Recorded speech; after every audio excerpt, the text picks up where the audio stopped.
अस्सलाम वालेकुम। मैं एडवोकेट खुर्शीद आलम इस मुल्क के उन 20 करोड़ मुसलमानों के लिए वीडियो बना रहा हूं जो बड़ी चैन की नींद सो रहे हैं। वो चैन की नींद सो रहे हैं और उनके दरवाजे पर एक मुसीबत आकर खड़ी हो गई है। इस बार ये मुसीबत वक्फ अमेंडमेंट बिल 2024 की शक्ल में आया है। बीजेपी गवर्नमेंट ने पार्लियामेंट में मौजूदा वक्फ एक्ट में बदलाव करने के लिए ये बिल पेश किया है।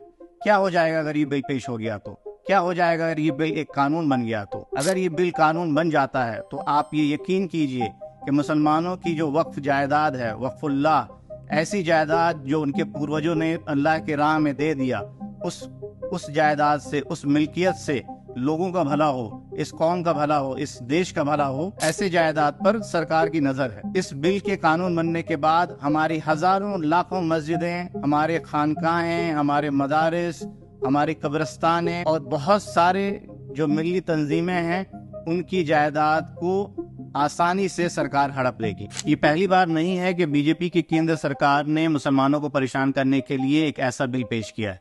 इससे पहले बेशुमार बिल पेश किए जा चुके और वो आसानी से कानून भी बन गया, लेकिन मुसलमान कुछ नहीं कर पाए। खुशी की बात यह है कि इस बार इस बिल को कानून बनने से हम रोक सकते हैं। जब ये बिल पार्लियामेंट में पास किया गया तब अपोजिशन ने बहुत ही जबरदस्त तरीके से इसे रोकने की कोशिश की, जिसके नतीजे में इस बिल को ज्वाइंट पार्लियामेंट्री कमेटी में रिकमेंड कर दिया गया है।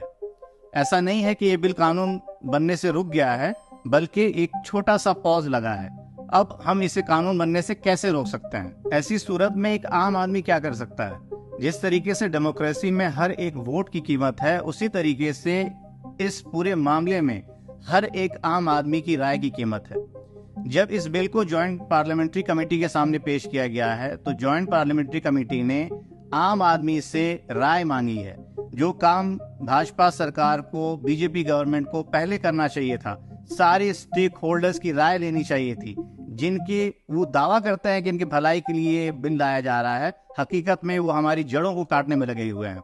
ऐसी सूरत में जब आपके सामने एक नोटिस आया हुआ है, 13 सितंबर तक आपको अपनी राय देनी है, क्या 20 करोड़ मुसलमान में से 50 लाख भी ऐसे नहीं हैं जो अपनी राय को ईमेल के जरिए, खतों के जरिए, एक डेलीगेशन के जरिए ज्वाइंट पार्लियामेंट्री कमेटी तक पहुंचा सकें?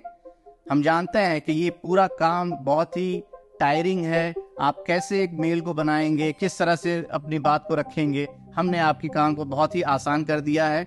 हमारे पास एक खाका तैयार है। उस खाका में हम क्या कहना चाहते हैं सरकार से, हम क्या कहना चाहते हैं ज्वाइंट पार्लियामेंट्री कमेटी से, वो सारी चीजें लिखी हुई हैं। सिर्फ आप स्क्रीन पे दिए हुए QR कोड को स्कैन कीजिए या फिर लिंक को फॉलो कीजिए और ये लिंक आपको आपके ईमेल बॉक्स तक ले जाएगा। वहां से आप बड़ी आसानी के साथ मेल भेज सकते हैं, अपने एहतजाज को, अपनी राय को दर्ज कर सकते हैं। 20 करोड़ में से 50 लाख, ये काफी होगा इस बिल को यही खत्म करने के लिए। हमें मांग करनी है पूरे बिल की रिजेक्शन की, ना सिर्फ एक क्लॉज, ना कि 2 क्लॉज, बल्कि पूरा का पूरा बिल। जब JPC ने नोटिस जारी किया तब बहुत सारी ऐसी तंजीमें हैं, बहुत सारे ऐसे इदारे हैं, बहुत सारे ऐसे इंडिविजुअल्स हैं जिन्होंने क्लॉज की आपत्ति जाहिर की, क्लॉज में कमियां ढूंढी, लेकिन हम पूरे बिल को रिजेक्ट करने की मांग करते हैं। और ऐसी मांग क्यों करते हैं? क्योंकि यहाँ पे सवाल है लेजिस्लेचर के इंटेंट की।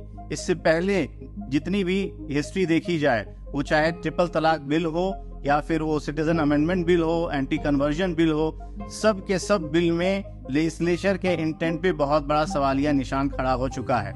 इस बार हम इस पूरे बिल को नकारते हैं, रिजेक्ट करते हैं। एक तारीखी मस्जिद के गिरने का गम हम आज तक अपने सीने में लिए बैठे हैं, और अगर ये बिल पास हो जाता है तो आप अंदाजा भी नहीं कर सकते हैं कि कितनी मस्जिदें, कितने मदारिस, कितने खानकाहें और कितनी कब्रिस्तानें हमारे हाथों से निकल जाएगी और हम कुछ कर नहीं पाएंगे। इसलिए आप दिए हुए QR कोड को स्कैन कीजिए, उसमें जो खाका बना हुआ है उसको आप ज्यादा से ज्यादा तादाद में शेयर कीजिए, अपनी राय को ज्वाइंट पार्लियामेंट्री कमेटी तक पहुंचाइए ताकि इस बिल को पास होने से रोका जा सके। और मेरी इस वीडियो को अपने ज्यादा से ज्यादा साथियों तक शेयर कीजिए ताकि ये पैगाम भारत के हर कोने तक पहुंच जाए।